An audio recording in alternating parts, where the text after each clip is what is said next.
নমস্কার, আমি ডক্টর সুদীপ হালদার, আমি ক্যান্সার সার্জন।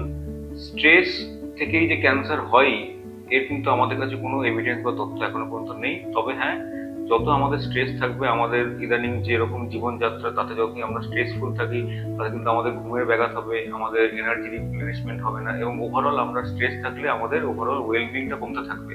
এবং ওভারঅল ওয়েলবিং যদি কম থাকে, তাহলে আশানুরূপভাবে আমরা যেরকমভাবে যে কোনো ট্রিটমেন্ট হোক, যে কোনো কিছু হোক, সেখানে কিন্তু আমাদের অন্যান্য ক্রনিক রোগ যেমন ডায়াবেটিস, হাইপারটেনশন, এগুলো ট্রিটমেন্টই হোক বা ক্যান্সার ট্রিটমেন্ট হোক, তাদের ক্ষেত্রে কিন্তু তার একটা এফেক্ট থাকবেই।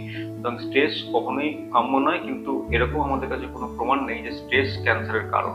স্ট্রেস আমাদের জীবনের একটা খুব গুরুত্বপূর্ণ একটা উপাদান এখন হয়ে গিয়েছে, এবং তার জন্য আমাদের বিভিন্ন রকম সমস্যা তৈরি হচ্ছে, কিন্তু এর থেকে যে ক্যান্সার হচ্ছে এর কিন্তু আমাদের কাছে কোনো রকম ডেফিনিট প্রুফ নেই। নমস্কার।